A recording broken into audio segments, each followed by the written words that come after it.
All right, welcome to the second episode of the Sourcing 7 podcast. Today we've got what I think is a really special treat. We've got what I consider two of the legends in the industry, and I'm not saying that by time spent in industry, but just from their contributions and the work that they've done. I'd like to start off by getting to know them a little bit. For those who may not know who they are, Marvin, would you mind telling the audience a little bit about yourself, and we'll go from there. Sure. Thank you.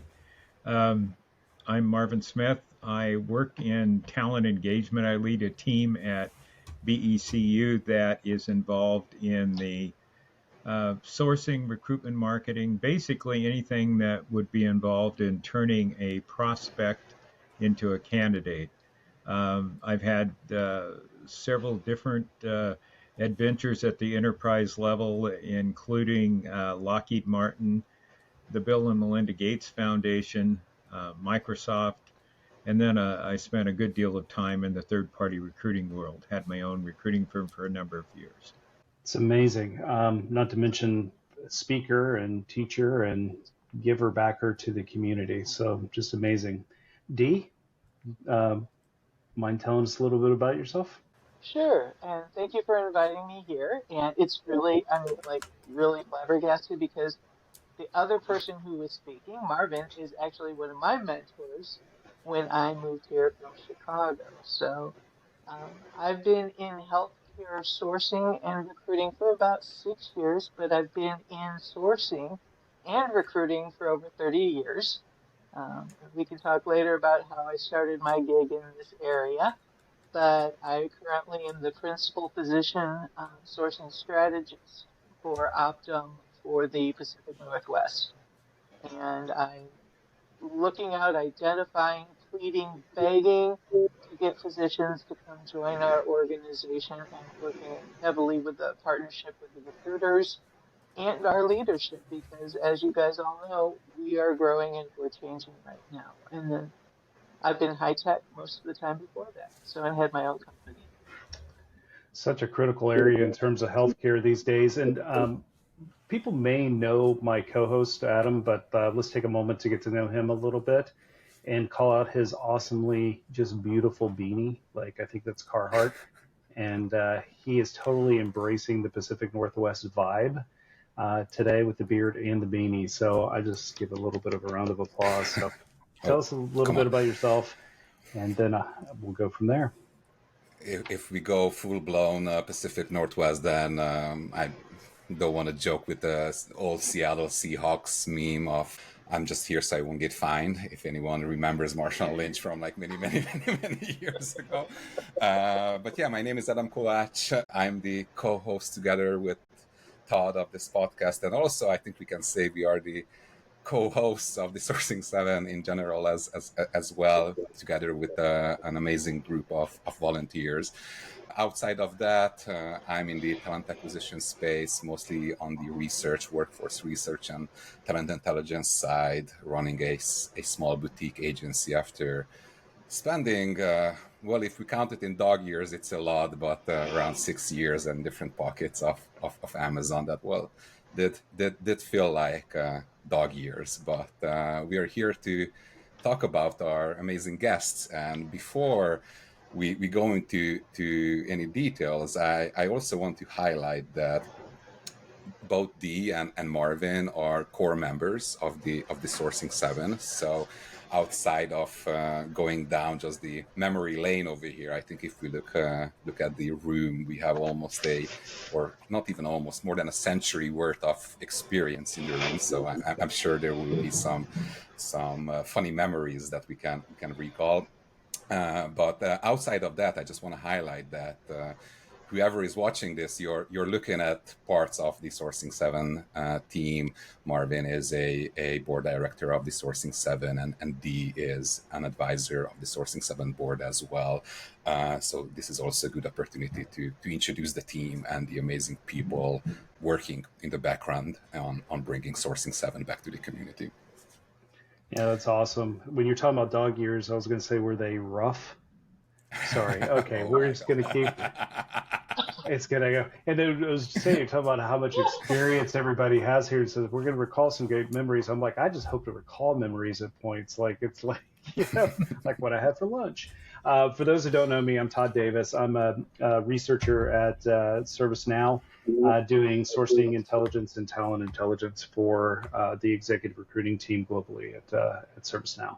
And as Adam was saying, had the opportunity to help bring Sources 7 back, which I think is really critical, not only for the Pacific Northwest, but for the greater good. So super excited that whoever's watching this, that you've tuned in and are listening, and glad that Dee and Marvin are here for sure. So it's gonna be a fun conversation if we can recall everything or anything. Yeah, and I I'm think just we talking can about start myself. Why with am I the. here? I think we can start with the how did we all end up here, right? Like I think there is this curse and beauty of the talent acquisition industry that anyone can get in. Like you don't need to go to a recruiting academy to become a recruiter, and because of that, a lot of us have potentially unconventional backgrounds, and they stumbled upon recruiting and talent acquisition sometime in their career, early in their career, mid their career, etc. So, wondering if Dee or Marvin, who wants to go first, would you want to share your journey into recruiting? I don't know, Dee. Let's start with you. Sure. My undergrad was actually in telecommunications, and I was becoming an electrical engineer. So I don't know how this quite happened because I turned down my first position that I was offered. I turned it down, and it was to put this thing called wireless. This is grandma talking. Put in those wireless phone thingies between Indianapolis and Chicago, and I said that's crazy, and I turned the position down, and ended up working in marketing and working in an ad agency in PR. So that was Indianapolis, and then I decided to move back to Chicago. And one of my friends gave me a job at her mom's company, which was placing nannies and housekeepers in homes. And so they were special homes. So the homes I worked with were like the Wrigley family. John Hughes, he was one of my clients. Oprah was one of my clients. So that's the first time I cut my teeth on sourcing, was to understand how to go out and find maids and housekeepers and cooks and couples that would live in these people's very high-end homes with high security and high visibility, and find them and place them and make sure that they were legal. Okay, that was the hard part, and that they weren't going to rip them off. So that was kind of how I cut my teeth on that. And then from there, I went into agency like most people kind of start their career in recruiting and sourcing in agency. And I was asked by Motorola to bring on their first sourcing team. So, and it wasn't like a true sourcing. So, a couple people I know that you guys are all friends with have said they go back in sourcing to the beginning. No, they lied. There's some of us that go back even farther. And ours was through the Cisco Alliance that we created a sourcing team that our recruiters would do strictly the administrative side of the recs, all of that paperwork and posting and all of that. And we would go out and find the candidates, the electrical engineers. And because I could talk the talk and I understood RF engineering, that's how I became very valuable to the organization versus the recruiters at this time. We're talking 1985, that they didn't understand what code division multiple access was at that. So that's kind of how I got, into it. Didn't Any plan on it. regrets I was going to be an so electrical far? engineer. Huh? Any regrets so far? So you got into it quite a while ago. Did you ever wish that, like, oh man, like I should have not take that left turn over there when they asked me to start recruiting? No, because I've learned so much. And it wasn't just engineering, it just wasn't RF. I've learned healthcare, I've learned Microsoft, I've learned Amazon. I even learned how to make bullets for a company and how to source for designers for bullets. I mean, so that's the fun of it. And I did, turn off a little bit and go into HR a little bit, organizational development, leadership development. But my go-to has always been to fall back into recruiting and sourcing. I think her only regret was Nice. actually doing this podcast. Besides that, her career's been perfect. So, Well, there's been a few. I signed up for a what? What about you, Marvin? Ah, so what about you, Uh, Marvin? What is your story of getting into our you know, space? it's kind of, to me, it was kind of an act of desperation. I went, I came out of college with a political science degree, and if you know anything about poli sci, about the only thing you know how to do is mix a good martini.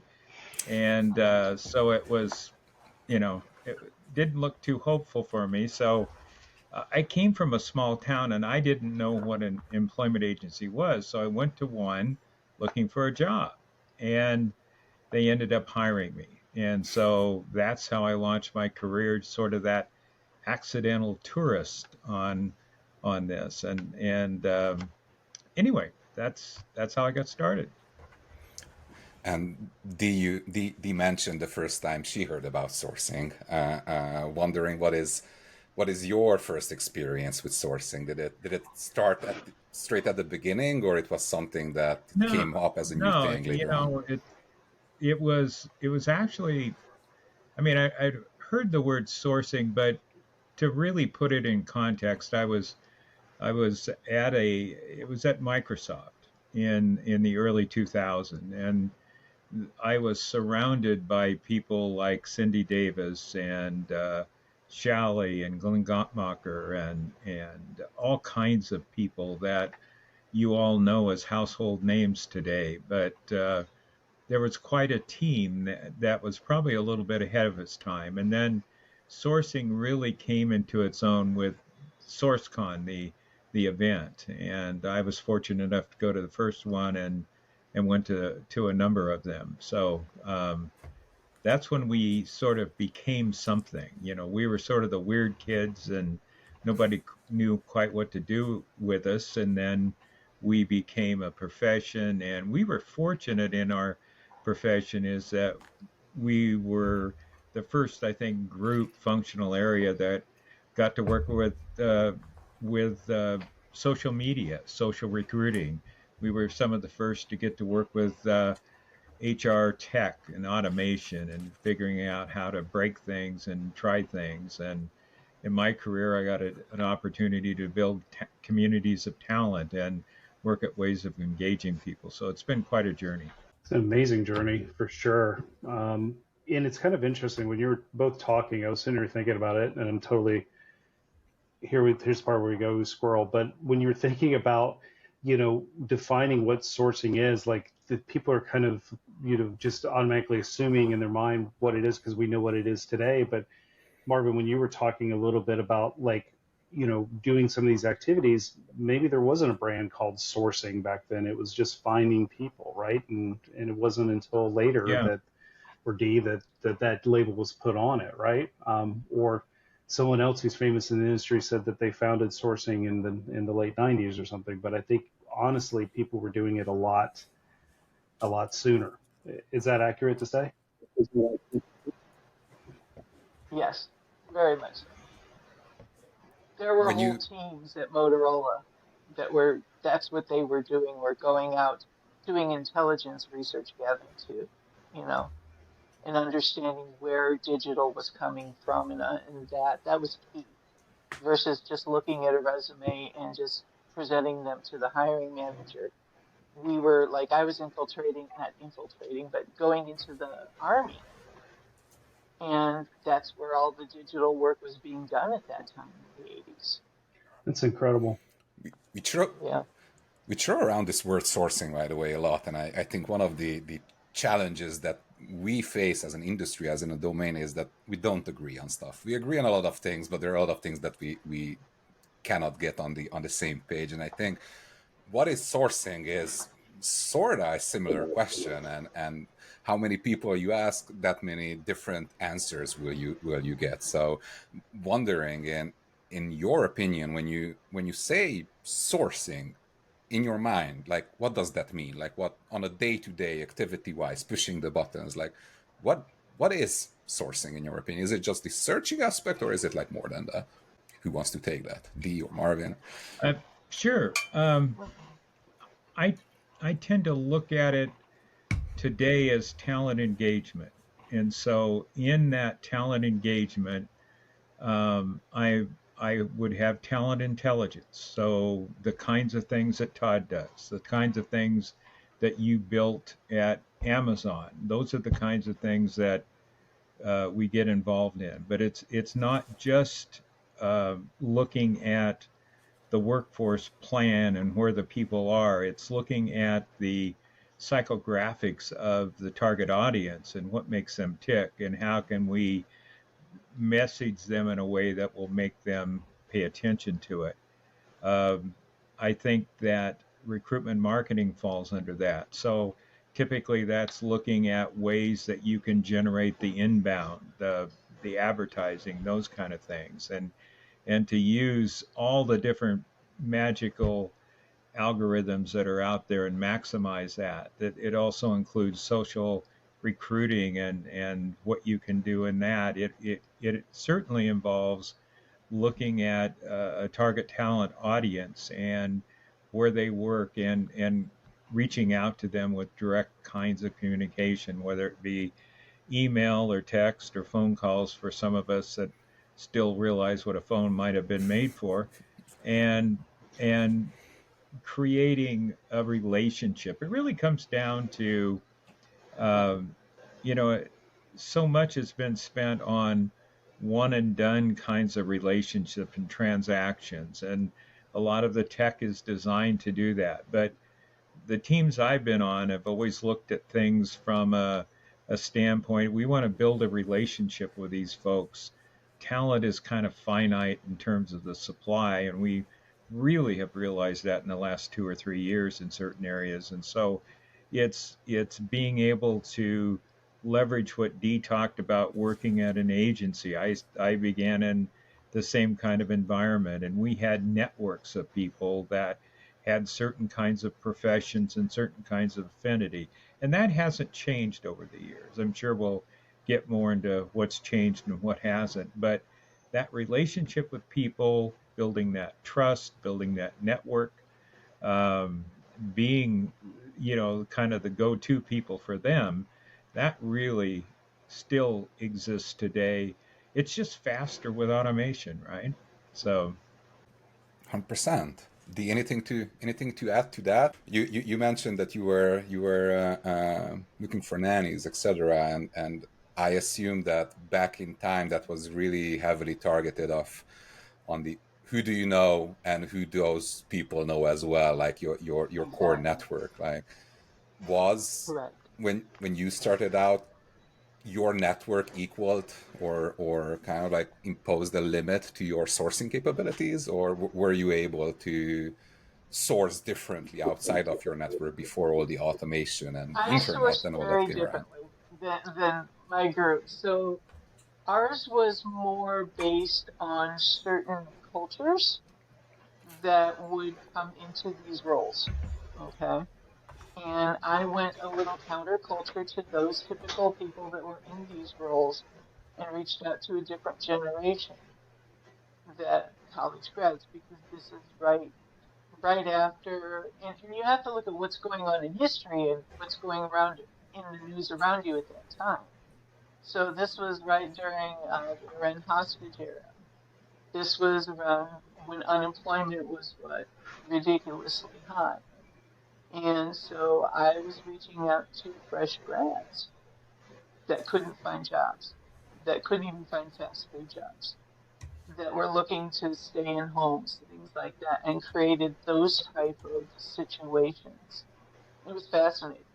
And that kind of broke a culture too, in that we were, it was hard to explain it, but it was fascinating to watch this kind of shift. So yes, the short answer is yes. Um, what I've noticed, and I'm curious with all three of you if you've seen this, is through time you see different types of sourcers with different types of experience. Like when there were a million jobs, it got really tight just Mm-hmm. recently. But if you look at the .com bust, you look at those areas, the recruiters and the sourcers at that time had so many resumes that they didn't get scrappy. So, and it kind of flipped itself, and now it's flipping again, only super fast right now. So I don't know if you've noticed that when I've managed a couple teams, and I would bring people in, and I asked them, how do you source?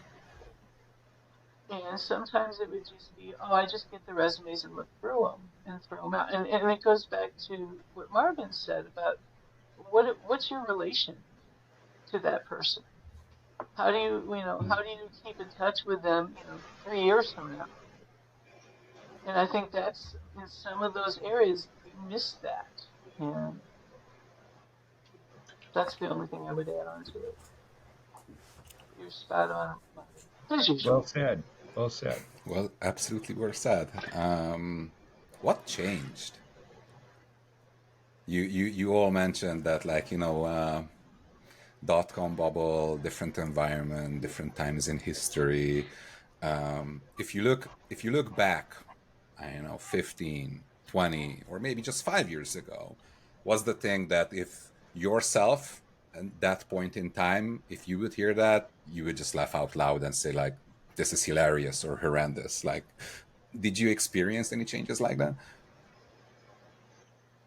Absolutely. Okay, here's my grandma sitting in a rocking chair time. The internet. I mean, I actually did sourcing before the internet was What? public. And we had one computer that was tapped into the local network for the colleges. And we thought that was the shit. So, Are we talking oops, like I'm gonna try ARPANET, to ARPA net, or what was the ARPANET, name of yeah. it? Late 80s? Yeah, ARPANET? yes. So we didn't have, and that's what I'm saying. This is back, when did the internet come into play? 87, 88? Something like that. Shameless plug 85. here.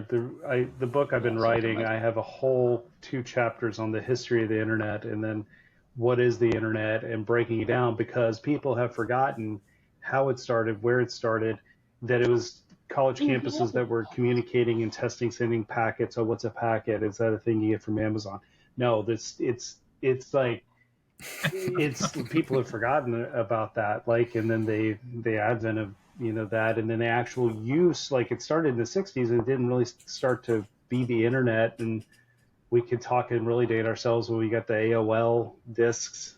Adam, just listen along. This is history. And you had the No, I did not have AOL discs. I'm an immigrant. yeah. Like, I did I not thought grow you up in might the know. I States, thought you right? might know like what AOL is, but like when it started coming in the '80s. I know. My dad worked for IBM and brought home the first PC. Like, I forgot whenever, and I played Frogger until But it's like people just think like it's always been this way, and it just hasn't been. And it's amazing to hear your thoughts about like that Yeah. transition I mean, from what was sourcing to what everyone thinks is sourcing now, which is internet, right? But there's human intelligence. There's OSINT, open source online intelligence. But like both of you were doing sourcing before sourcing was on a computer with a monitor with other things. So I find that fascinating. Have you guys heard of the Yellow Pages? I heard of white. Right? Did you use that for sourcing? That's where it began. Back in the pre-internet days, when fax machines were the most advanced thing we ever saw in recruiting. We had a desk, and on the desk was a 4x6 file, tickler file that you would remember to call people. You had the Yellow Pages, which was a good resource. mm-hmm. And if you're really astute, you would join different communities, professional associations, think of them that way. Right. Like the Credit Managers of America or whatever you could get your hands on. And so the good news in those days is everything was in print, And if you were belonging to that, you got the membership directory. So a lot of the sourcing was, going that way. And or you would, some people were more clever, and there would be a meeting at a certain hotel of some professional association, and they would go there and steal the roster of the people attending, and things Fishbowl. like that. So it was, a lot of it was devious. The other art that we don't have so much today is that ability to call an organization on the telephone and be able to trick the receptionist into giving you information on who the people were. And that, a lot of the Okay. training that went on in the 70s and 80s and early 90s really evolved around that. I can recall that the first, so I was in a business where one of my partners had a background in the Navy, so he had worked in computers, the old batch kind of computers, and this is, and he really gave us some insight into automation. So we bought a word processing machine, and so we were able to almost do mail merges, and well, we did mail merges, and it instead of random access memory, think of it as sequential. So it was very slow, had to look at everything. So pre-computers on a desk, in the late 70s, that was really something that we used, and we used it well. But it still came back to relationship and building relationship with a segmented audience. I think the one thing that's always been true for me is there's riches in the niches. If you can get a segment of talent, get a segment specialized, become known in it, you're going to do fine. Still exists today, with or without We automation. need to start monetizing some of these Things things. have So changed. there should be an S7 shirt that says "Riches in the niches." I was going to add something else in there, but Okay. but, Keep but it PG-13, yeah, please. Oh, there's riches in the niches family. Yeah, this is that. I think that needs to come out there pretty soon. I think at some point, but that's gold. That is gold, man. Goodness. Are there any other old school recruitment methods that, well, looking at back now, it might have seemed hilarious, maybe on your side? Like, are there any sourcing slash recruitment methods that these days, like, people wouldn't think about, even on just magazines yellow back then. pages? How about print? Using print magazines for clinical research at the time, I would get their magazines and I would look and see who's doing what in clinical research. Once again, Right. intelligence, we can do that on the net now. But I would look it up and see where they're doing it. And then just go through the list of the clinical researchers and got to the top and found out who's developing the drug. And I would call them and see if they wanted to come to Baxter Biotech. And I laugh now because I was no longer allowed to call into certain companies, of course. And I don't know about you, Marvin. Did you ever get the letters from the attorneys, the cease and Yeah, I was desist going to, for isn't the? that the badge of courage? I mean, that is really I an know. honor. I was proud. Yeah, I mean, we knew when we were rating a company and we got a letter from their attorney, we knew we were onto something. Of course, our legal departments never liked it that Yep. well, but it was fun.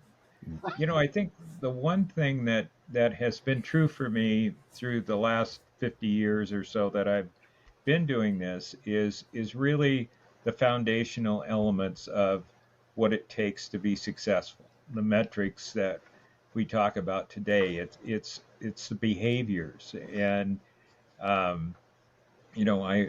worked for an employment agency that did a lot of direct marketing, direct mail marketing, and they also taught me how to make a lot of referrals. It's really about setting those interviews and so forth. And that's true today. I mean, you still have to know the foundations of what makes you successful. And so you can have all the data in the world and all the automation in the world, but if you don't know what it takes to be successful and run a desk, I think that's really the difficulty today. We don't teach that as well as we I used had to. one story. It was with my dad. He worked for IBM for 30 plus years and then taught the sales team in Atlanta. He would talk about when he would go to either a conference or they were at school in upstate New York. Honeywell would actually sneak in and slide letters underneath their hotel room doors, trying to recruit them, which is just crazy. And then all these years later, we had I guess I can say the name because it's legal now, but the Bibbies across the street from us. He worked for Honeywell and then went to jail, which was a big thing in our neighborhood because found out Honeywell was actually doing kickbacks and bribes to get accounts at the time. So, anyways, times have changed for the better, I think, but also I think we're missing out on some of the golden days of sliding letters underneath doors and other things. So, but Actually, did it change platform or just the change. platform change, have right? Like how much different is platforms. sliding a letter under the door versus emailing someone on their corporate email address, right? Like it's The only kind of difference like on a is now is you can use similar Right. AI to end write of the those stuff. letters, and then you can slide them underneath the door, but which is happening. And they're cheaper now than they used to be. I remember the first time I saw a letter that a friend of mine that was in retail received from Corn Ferry, and it was embossed and it was fancy. And this guy's eyes just lit up. I mean, it was magic.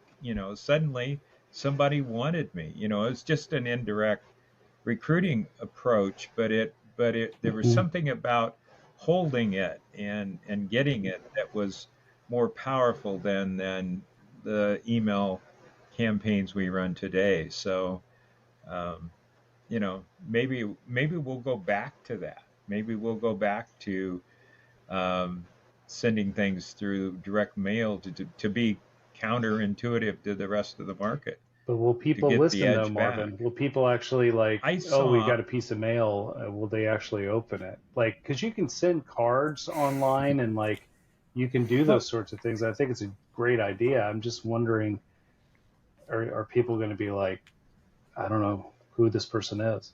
it's being tested right now in the healthcare with one of the HR tech companies I'm familiar with is has one of the things that you can get is everybody has a license and they have an address in healthcare. So they're experimenting with sending direct mail again. So we'll see. I think there's some counterintuitive things going on out there. But would it work? Yeah, it would work That's because true. charities do it all the time, and that's how they raise money. So, and Mhm. before, when we all used to do direct mail, um, we've felt it wasn't unique, but today it would be unique. So it's high touch. It's like fashion. What goes around comes around. Coming back to the topic, you all experienced a lot of change, but a lot of times, at least from what I hear, is that it was mostly change in how you do the same stuff, right? Like you moved the reach out from letters to phones, from phones to emails, maybe coming back to letters, source in the yellow pages. Now you source on Google and LinkedIn and different platforms, etc.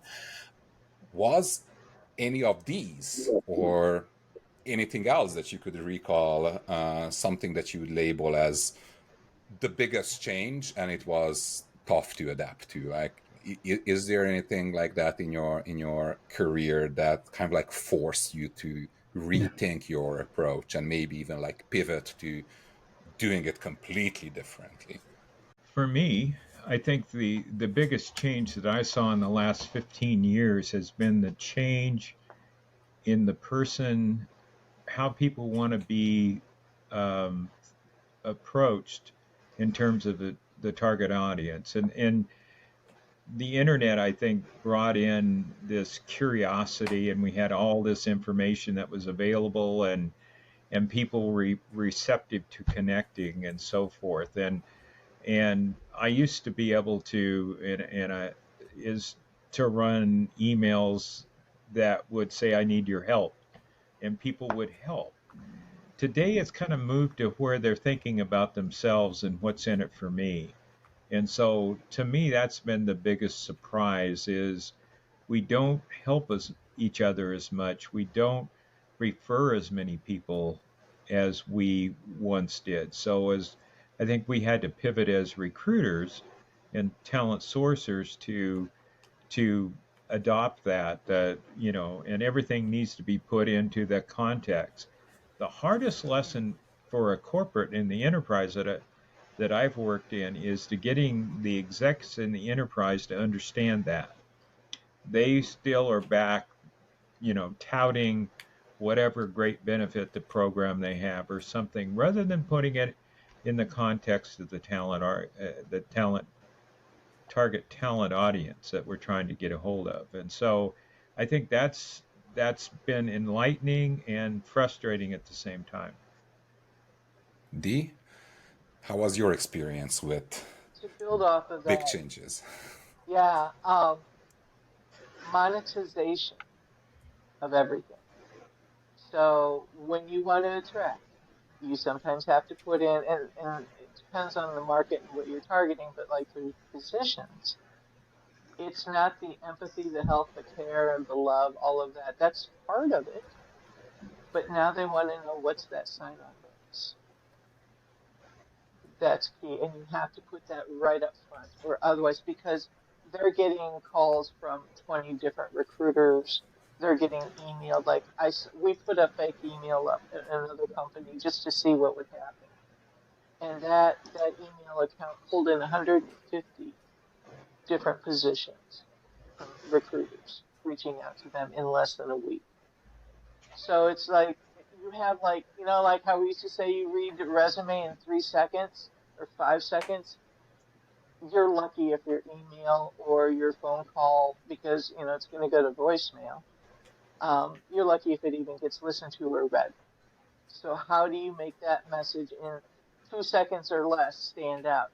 And then once you find a trick, then everybody else does the trick, and then once again you've got to find a new trick to get.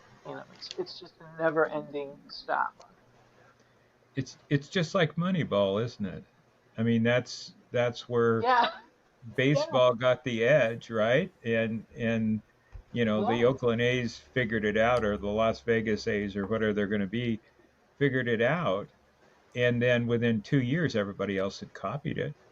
The analytics piece of it. So it's interesting, where we're going. I think we haven't begun to understand AI and what it's going to do for us or to us. That's a tough. I'm going to read your book, Todd, to find out what AI is, because that's really important for me to understand. So it's going to be the last chapter. I'm looking forward to it. I don't know. I was thinking about releasing it if they wanted to, the S7, not actually doing like everyone else does and doing it through Amazon or printing it, but actually releasing it chapter by chapter on the website, or I was going to do it on LinkedIn, do chapter by chapter and then print it at the end once it's all done. But the chapters are almost done. There is a section on AI at some point. But are you using AI to write it or proof it? I use AI to help me write more gooder, and it helps, with the misspellings. No, it does help, but I'm not using it. I still think one of the greatest mysteries of the world within sourcing and recruiting is like working a full-time job, and then you're still able to produce books like every 6 months or something. And I don't know how people do it. I've been writing this for years and redoing it and trying to do it, but it does use AI. I do use AI to help me write it for sure, but not 100%. But it helps me get it going for sure. So the one thing that we haven't talked about is the people that are in recruiting and the kind of people that were my colleagues back when I first started out. I mean, these people are characters. They are salesmen that have been on the road and want to get off the road. They are just all sorts of ones. And you know, in Glengarry Glen Ross, which is a famous movie back before many people probably saw it, was about, salesmen and what they did to each other. And there's been a couple of stockbroker kind of things where they show a bullpen. But when I first began, that was what it was, a bullpen. You had chain smoking people with desks lined up in an open desk forum, all in a row, plaques of awards that people won for that. And then, people would go to lunch and have 3 martinis, come back and start ragging on They each had the other. gong And, too, right? it was Dee, just, were it you was ever in an just environment where they had the amazing. It gong? was just Oh, there you had the bell, but there was a oh, we had gong a of gong. like, I yeah, was gonna it's say, ring the ridiculous. bell. Yeah, we had a gong. Yeah. We had a That's awesome. glockenspiel. I mean, it was amazing. But it, and today we have people that, like Adam, who came from completely different way of life, and found a way to be creative, and so it's really amazing the quality of people that are in recruiting and sourcing today, compared to what it was back before. It became a profession. And I think with Yeah. sourcing, that's what I saw out of SourceCon, is suddenly all these eclectic people grouped together and said, Hmm. "Hey, we're like each other." That's how Sourcing 7 started. We had 6 other people and myself that were interested in this profession, and that's what launched. And we said, "Hey, let's share these ideas. Let's not share them, and build a community." And that's how it began. So, and as you guys are doing, Interesting. that's how it's continuing. So, good stuff. A lot of change. A lot And of I change. see also recruiters are partnering more with sourcing than they did in the past because we were so unique and we were so different. And like you said, the professionalism is kind of upping its game a little bit. There's still that we're not in competition, but I'm seeing more of we're seeing like it's SourceCon. Recruiters want to go to SourceCon, which was unheard of before, and they want to learn it now because they're going to need those skills when we talk about the future.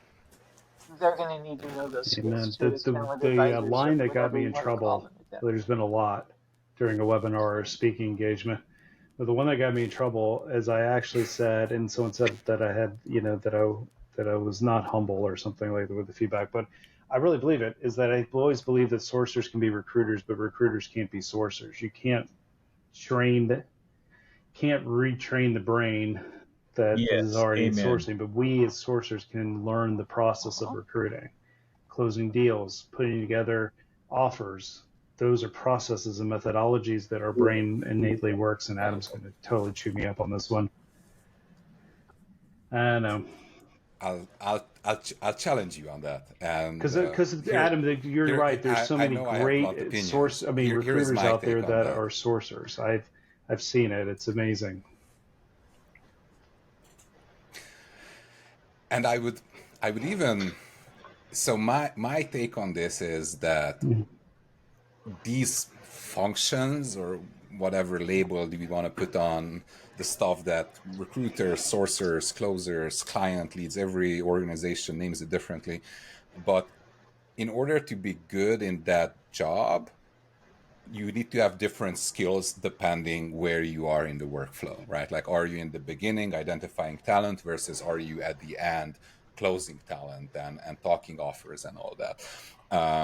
And I think that I'm sure there are some unicorns out there, the full desk 360 recruiters. I personally don't believe in that, because I don't think that a person can have the depth and the breadth of skills at the same time. And because Go of that, D. I say that I think that yes, sourcers can be good recruiters No, and recruiters I've yet can to be see good it. sourcers, I've but yet. neither of them can be the best at the other one.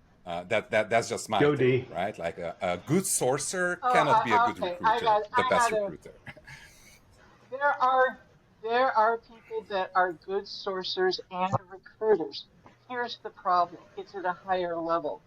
When you're carrying 50 plus recs, you're not going to be good at anything, okay? But if you have like 10 to 12, which is unheard of, and you have certain skill sets in those recruiter sourcers, you're going to kick some major work and get a lot of hires out of it with the right people. But nobody wants to commit to that because they think it's more expensive. But if you were to narrow it down, I did this in a little microcosm in the company, and you use 3 to 4 really solid. We're not talking enterprise, we're talking smaller startups. And you get 3 to 4 solid recruiter sources that they're both. You give them X amount of recs, then you don't overload them and let them run that full desk. They can do it. But once you Do start they want piling that more and though? more, boom. That's the other thing. Do they want It it? depends on the size of the company. But from a In an employee enterprise, perspective, that's not realistic. right? Like I personally would. kind of like the big question is that can somebody do it? Yeah, like we can, create an environment, of course, workload, Yeah. support, all that, but should they?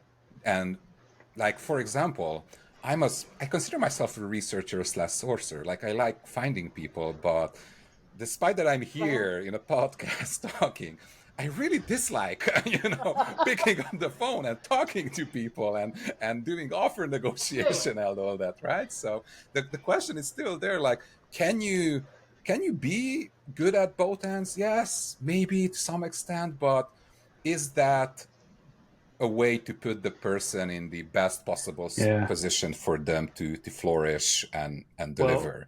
I think I was And misunderstood. I I'm think not sure Marvin that got that's it. possible, but that's I think my take. Marvin But got it. But what I was saying is like, if I you have someone who's dislike. been in recruiting, for them to come in and pick up and understand the sourcing world, I think it's virtually impossible. But I think a sourcer can definitely come in and pick up on the recruiter role, go to close, do those sorts of things, put together offer letters. Like I'm talking about strictly That's true. from transferable skills standpoint and overall intelligence. No, I'm just kidding. But it's a, but no, but I really feel like that's the case, in terms of like sourcers can do that, right? And then researchers can do everything. That's what I'm just kidding. I think everything's learnable and teachable. That's kind of like the goal of Sourcing 7 as well, right? Like I do believe that we can teach really good sourcing skills to people who did What's not the do old it before, saying? and they can learn it. Hmm. That kind of like goes to a question. But they've got to be curious. I mean, if they're not curious to learn, I mean, that's a key component in this. That's Is a you've good got to point. know, Yeah, want to know why you want to peel back the onion. that's a good You point. know, Let's imagine that someone is starting out, either getting into sourcing or recruiting, or is a sourcer and getting into recruiting, or recruiter getting into the sourcing. Is there like one advice that you would give? Like only one. You have that's it the right there. elevator pitch, like, hey, if you want to be successful or Yeah. just survive, Here's my magic wand. would there be anything that you would highlight to someone starting out? That's it right there. Be Be curious. curious. Want to know, want to learn more. Because, I mean, walking, I mean, how many of us walked into a position to source for it and actually knew what the positions were ahead of time? And how many of us did we wing it and we learned it while we were doing it by asking Hmm. the candidates, Awesome by point. asking people, by researching it, by understanding it? I mean, I jumped from high tech to healthcare, and that's the only way I That is learned was awesome. by asking and being curious to learn. They 100% they agree. say that the ability to learn a new skill is going to be the most in demand skill there is. As we think about all the moving from an experience kind of model to a skills kind of model of hiring. And at least that's what the future, according to Josh Bersin, is going to be. And he seems to have a large enterprise following headed that way. So it's going to change some, but I think the resilience. When I first read an article back in I guess we had newspapers then when Todd wrote back at and he wrote an article about research and sourcing that I had to meet him because he got it. I mean, there's something about the people that understand the process and can articulate it. So I'm excited for his book because that article, I think, was in ERE even years before I met him. And he was always elusive. He was working for a car company or something at that time. I think it's called CDK now. Dealer services or it was something. bought by I don't know what you were doing. What were You got me all choked up. Oh, okay. Yeah. Yeah. So I had forgotten about that, actually. I don't... Memory lane does that to people, right? That's crazy. Yeah. That's... Well, anyway, it was just, and so I was always curious who the people were that got it and were saying things and doing things that were really interesting. I think back to how I moved into kind of the HR tech platforms that we see, and we were using a platform, and somebody said, I said, how did you find this person? He said, I use search engine optimization. I go, what's that? And that was in like 2005 or 2006. And once I started investigating that, it was pretty common on marketing, but not so much on the recruiting side of things. And so we've sort of adopted that consumer model. But with passive talent, it's going to take more than that. We're still going to have to build relationships with people. Even with AI, we're still going to have that there's going to be tension between the tech and the human touch. That has not stopped since I've been in this profession. So, and it will continue. I think with all the change, there are times when we try to adapt, but we get it wrong and we fail. So if you guys are comfortable with talking about failure, I would like to bring that up because I'm a true believer that failure is the biggest learning opportunity, and you cannot grow without failure. Like the basics of problem solving is that you try it 9 times and the 10th time it works, but the first 9 times were like, failures that you need to learn from. So if any of you is comfortable talking about a situation where they failed, and this is not a tell me about the time when you failed type of job interview question or anything like that, but more as a learning opportunity. Like was there an occasion in your careers when something really didn't go as you expected, but you recovered and learned, and others can learn from it as well? Who wants to take it? I will, because I still laugh about this one. Isn't it that beautiful that we can laugh on it after the time? Oh yeah, at the time I was like, oh, one of those moments. I was working for a startup telco company out here in Seattle area. I was relocated and moved out here from Motorola to help with this group and get them up and running. And they were an international group, and they had asked me to do an employee referral program. Now, it's kind of sourcing, but it's not also. But it was really trying to get those referrals internally and get those going for the group. And it was the company, it's now defunct, so I can say this was called MetaWave. And you may have heard of it. I think Todd may have, and Marvin may have. So I was like, catch the wave. I mean, I was like, my old ad age stuff came in. I'm creative. I created all this stuff. I'm excited, all of this. I launch it all. I spend all this money. We went bankrupt.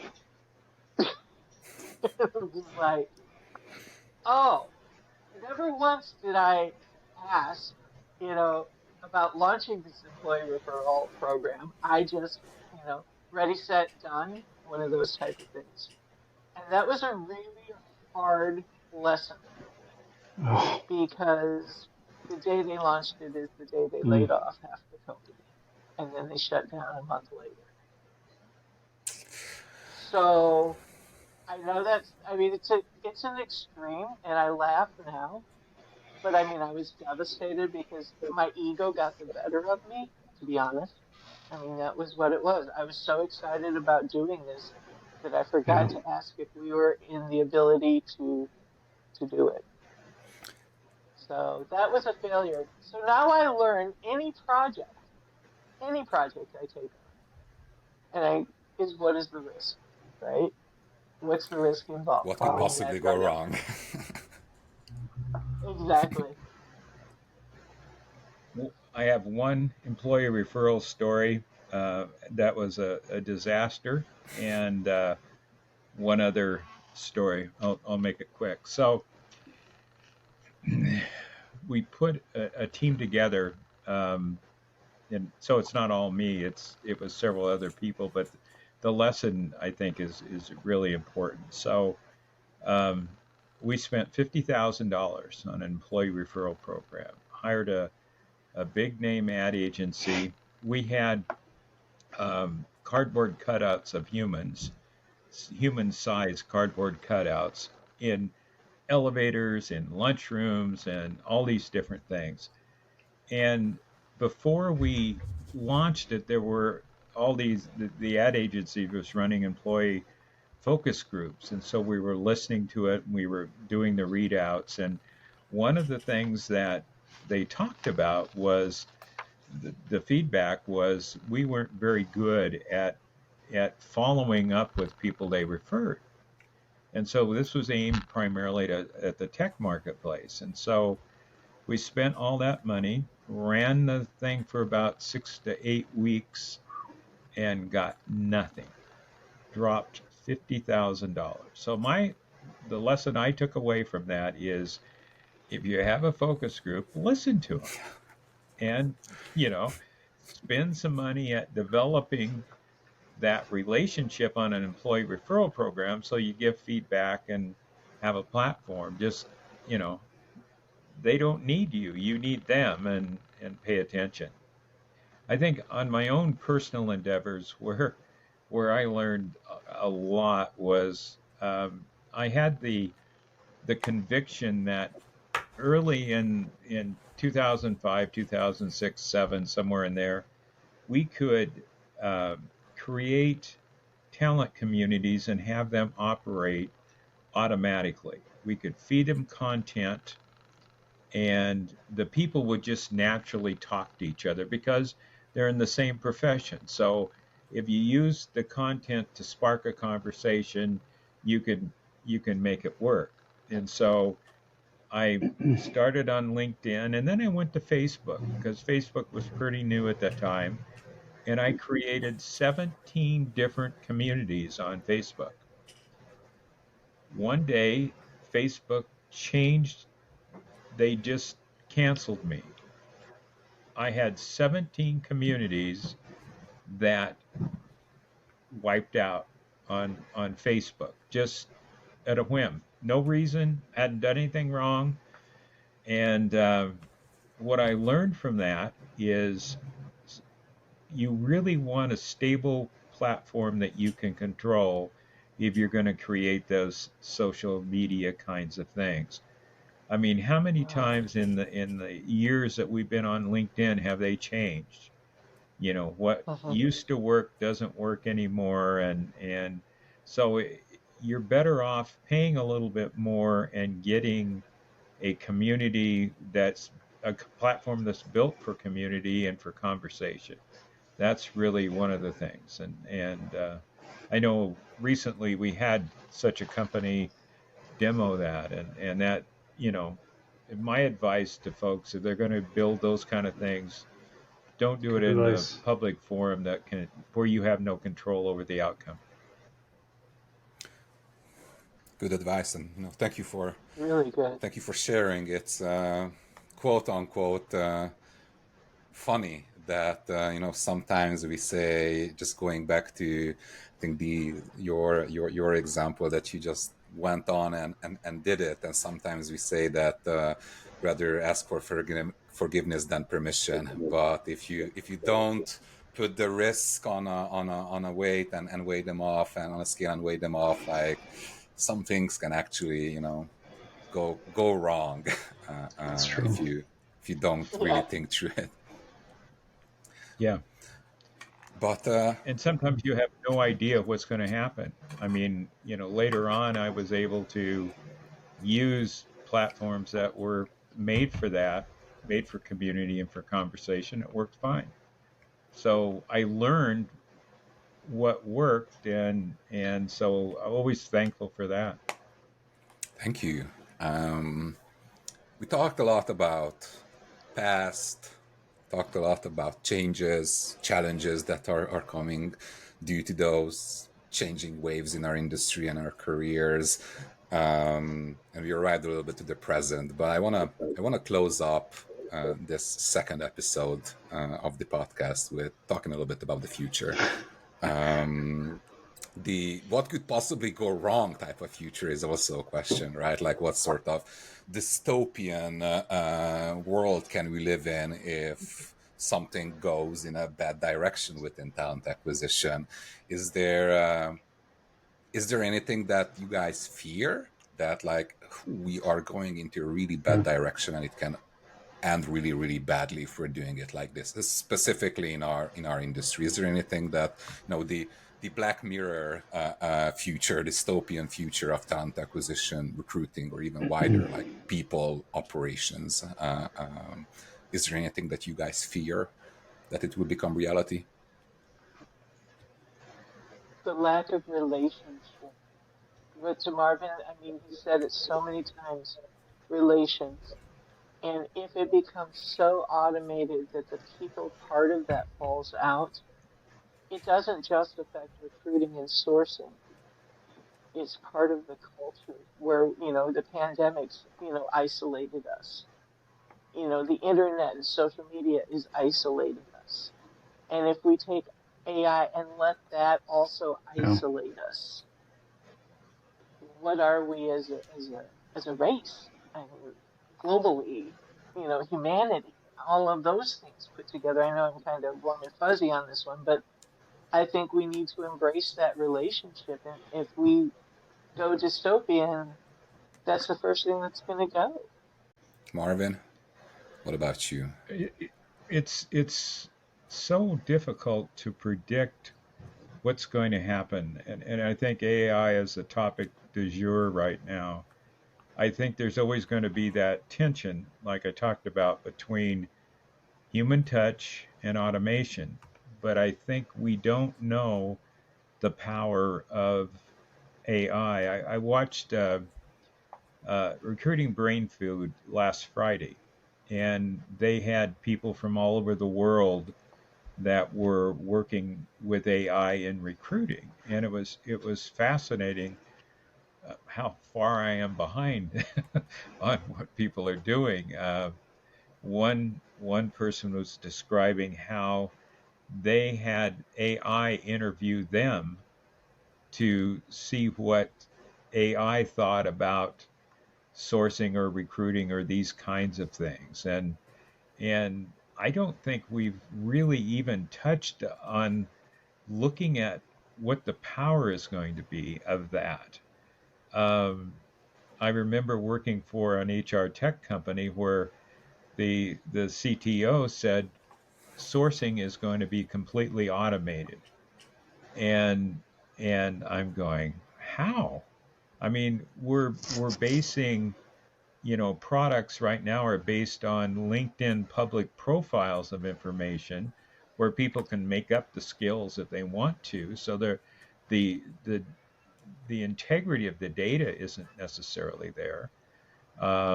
You still have to, even if you're good, like Todd, he still has to spend hours down selecting the people he's identified to make sure that the quality of the experience is going to map to what ServiceNow needs or his executive team. So we're still a long ways away from that piece of automation. On the other side, I work with a group of recruiters that physically look at every application, everybody that expresses interest in a position.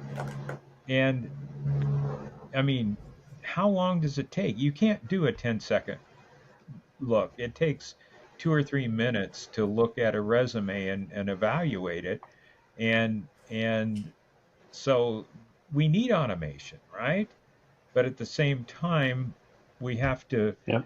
it's going to be interesting for the next decade in terms of how we play with that and how we wrestle with that. And since It's all Todd's stick writing the figures book is on it, basically I'm what just the going to book read that is, and and figure like out the answer. So handing off resumes. But I don't know.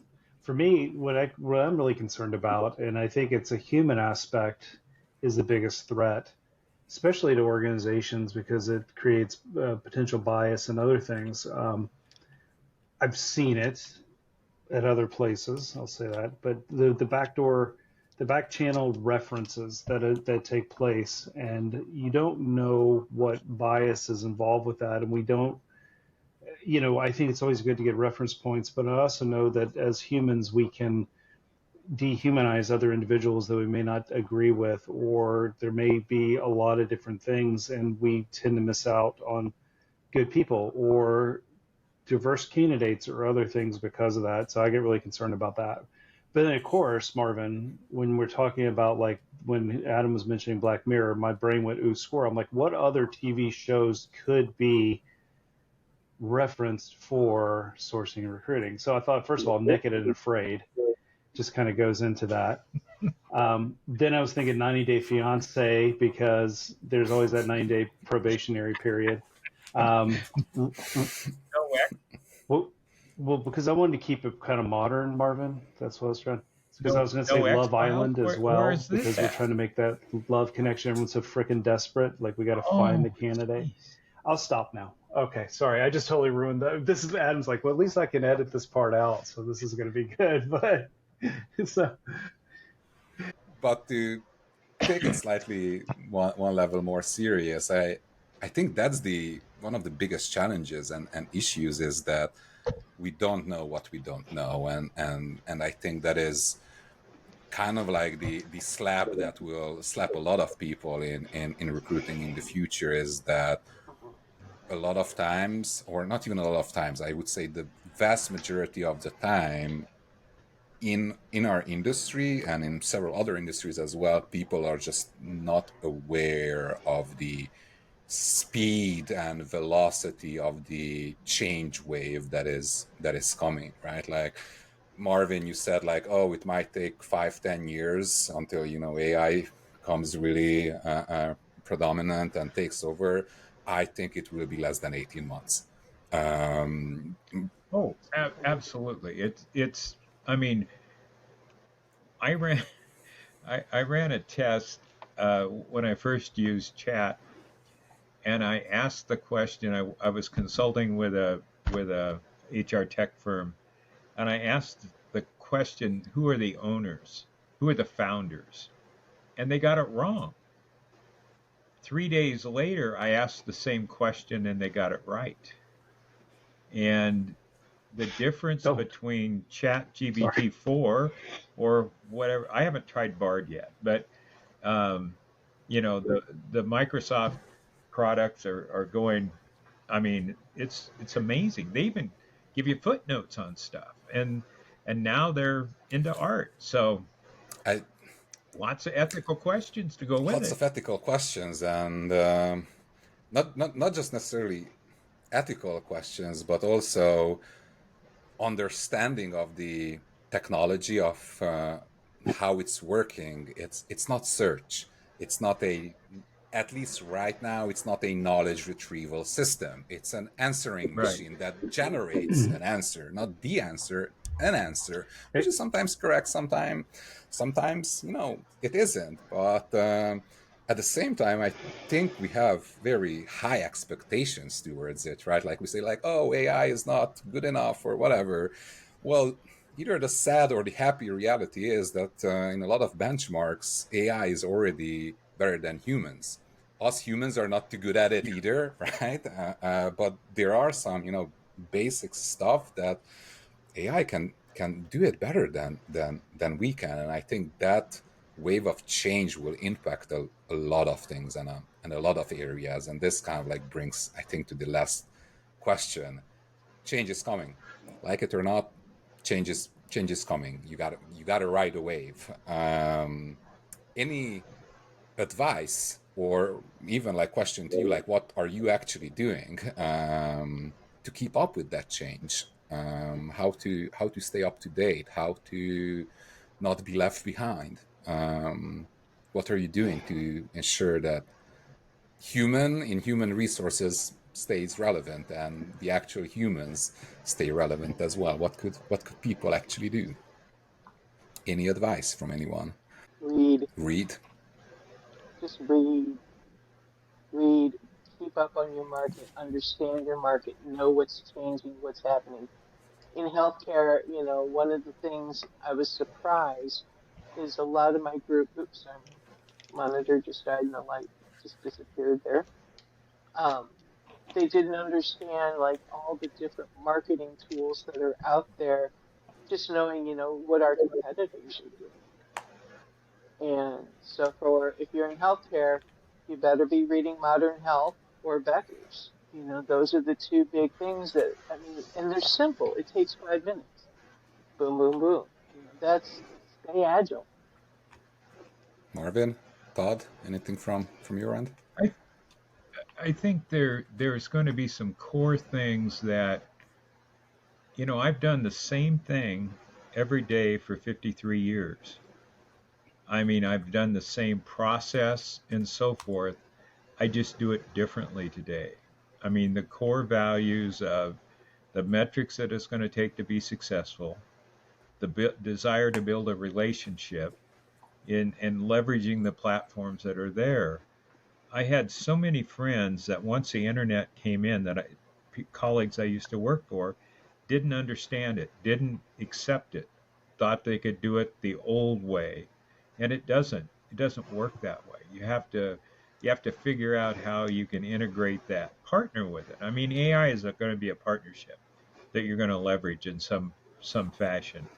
Um, you don't have to be the first adopter, but you do, like Dee said, you need to read and follow along, and then when it gets far enough along, you better adopt it quickly. So you don't have to be the person that breaks the ice. There are a lot of people out there doing that right now, but at some point you have to fully embrace whatever that is, figure out how that you can change and adopt it and integrate it into what you do, and then move forward from Yeah, there. I got Because nothing. something No, I'm else just will come kidding. along. But It always does. I got nothing. Todd, No, it's anything the that you the would add to the greatest list? skill that I always say that someone in sourcing, recruiting, don't really care about recruiting, but sourcing is dealing with ambiguity and being able to be really flexible and being able to realize like things are going to change on the hourly, on the minute, on the time. Like your greatest asset is to be able to show up and be effective regardless of the change and the time. And then as Dee was saying, is like read, study, YouTube, take courses. There's so much stuff out there. Like I feel now at this stage of my career, like I'm learning more and I'm I have a better overall skill set and tool set, whatever, than I had throughout my whole career. It's too bad it's on the backside of things, but it is one of those things where it's improving. Like I'm taking a free kind of it's data analytics class on YouTube that this guy put it together, and going through that and learning those skills and working within Tableau, working within Power BI, working within even Excel, and trying to change and grow and be flexible. And that's what I was saying, and I wasn't joking. I felt like a sourcer could be a recruiter, but a recruiter would have a hard time being a sourcer, because sourcers, the true sourcers, because another thing I always say is, like, those that are really true about our craft can adapt, can change, can take on new things, and can grow. So that's my advice. And then, one of the things I learned the hard way, I think, throughout my career is to always walk in humility. And I'm trying to do that more towards the end of my career and such. And be humble and be a partner. And that's what I would recommend for the future. So, well, this has been a lot of fun, and I guess I introed, and Adam, if it's okay, I'll outro. Whatever. Nice. What? Will you guys shameless plugs? We can do shameless plugs as well. First shameless plug, I think one of the things that any recruiter, sourcer, any talent acquisition professional can do to keep up with the wave of change is start following the Sourcing 7, because we will have more conversations like this, more webinars coming up. And if you haven't heard it before, we also have a new website coming up in the next upcoming couple of months where we will be able to host this plethora of knowledge that we are gathering together. And also, just to tie it to the couple of the topics that we chatted about today, early on, I think all of you mentioned, like, hey, we started out in agency recruiting, or did some agency recruiting and all that. And I think a lot of times we tend to forget about agency recruiting and tend to think about it as a stepping stone to something else. And I personally disagree with that. I've been on both ends, on both shoes. I think in-house corporate recruiting and agency recruiting are on parallel tracks, and both of them can learn from each other, and they can coexist. And related to that, just a teaser, let's call it a teaser for the next podcast episode, will be a conversation exactly about this with actually two S7 community members, Vanessa Flynn and Jordan Tinning, who will talk a lot about agency life and business development and building agency operations and how to stay resilient and grow and build in that space. And also, I think we can do a soft webinar announcement as well. By the end of this conversation, AI came up a lot, and I think these days you cannot have a conversation without AI coming up. That's what I feel these days. So maybe we just join the crowd. We will actually have not just a conversation, but a webinar about using AI in recruiting with the one and only Wizard Sourcer, but the official announcement. No, I think it's great. We've got a lot of great stuff coming. Shortly. I mean, we've got a ton of great stuff coming up, and it's amazing to see how this is going. The first event, it was a great turnout. I even heard, Adam, I don't know if this is true, and Marvin, you mentioned it, like, we even have a Yellow Pages ad that we're doing for the S7. It's going to be really cool. Overall, it's just good things all the way around, for sure. So, but Dee and Marvin, thank you, and Adam, thank you for all your hard work and everything that you do, and thank you to the audience who listens to us, has been supporting us, and as this continues to grow, there's going to be along for the ride with us. So appreciate everybody, and with that, we'll say good night, everybody.